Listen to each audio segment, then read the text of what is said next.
Hello, my dear students. A very happy Independence Day to all of you. Today, I welcome the students of Standard 6 to the online classes of computers. In the previous class, we were discussing about all the 5 generation of computers. So now, we will move further to the compilers and interpreters.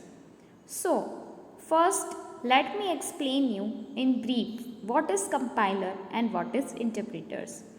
As we all know, a computer can only understand a very simple language which is known as a machine language.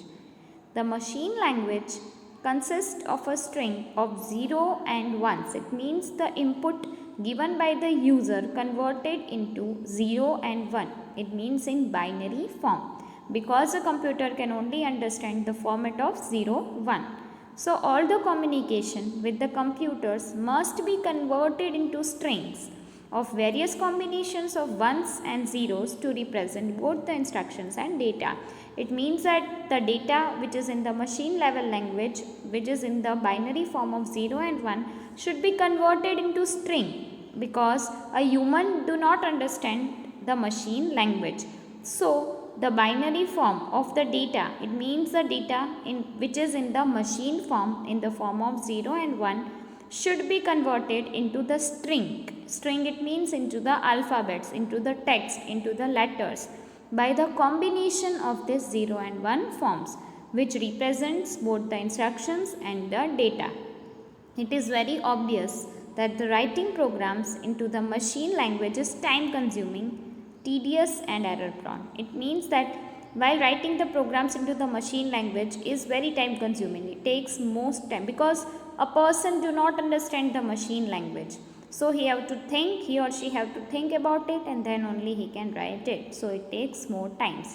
It is very boring, tedious. It means a person get tired while doing that work. And it is also error prone because the person do not know the machine language. So it is possible that he or she make errors.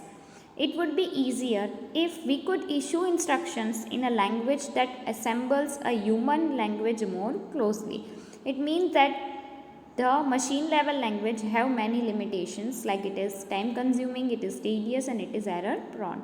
So it is important or it is required that one language that is in human language should be come into existence. It means that it is very important that the instructions given by the user should be in a human language more closely. So, the instructions which are issued through the high level languages resemble the English language. It means that the instruction should be issued or in the high level languages, that is English language to some extent. These instructions are then translated into the machine language by the compilers and interpreters and passed on to the CPU for processing. It means that after the invention of the compilers and the interpreters, the problem of the user or the limitation what a computer was having got solved. A person can give the input in the form of higher level language, that is in the English language, and then the compilers and the interpreter translate your instructions into the machine level language. It means the problem of both the human and the computer got solved because a person can enter the data into his or her language while a computer can get the data into the machine language. So, the compilers and the interpreters are used to convert the English language or the high level language data into the machine language and then it send the data to the CPU for processing. Now, there is one huge difference between a compiler and the interpreter. The compiler translate the entire program, the whole program into the machine level language before sending it to the CPU, while the interpreter translate the data line by line. It means each line got translated before the data goes to the CPU. Okay, we can see that a compilers translate a complete program, the entire program at one go before passing it on the whole to the CPU, while the interpreter translate a program line by line, passing each line to a CPU. It means line by line it translates the data and single line it send to the CPU for the execution before the next line is interpreted.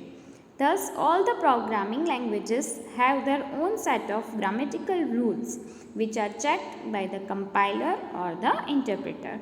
Okay students, so I hope that the compiler and the interpreter is clear to you and why it is used.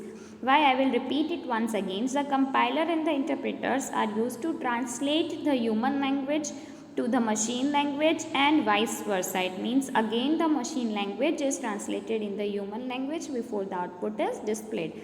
The compilers translate the entire program at once while the interpreter translate line by line. Okay, so this is the difference between compiler and interpreter and why the compiler and interpreter are used. So here we are finishing our chapter number 2. The keywords are, first is mnemonics. So mnemonics is a simple abbreviated codes which are used in assembly language. Second is program. So what is a program? A program is a set of instructions. Third is software. So what is software? A software is a set of programs. Okay students, so you have to write these keywords. Exercise A, that is filling the blanks. Exercise B, that is write the full form of following abbreviations. Exercise C, that is match the following. Exercise D, that is tick the correct option. And exercise E, that is answer the following questions.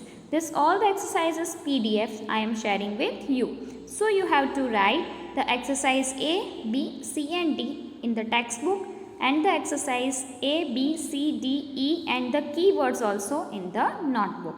Okay students, so bye bye. We will meet now in our next period. Have a great day ahead.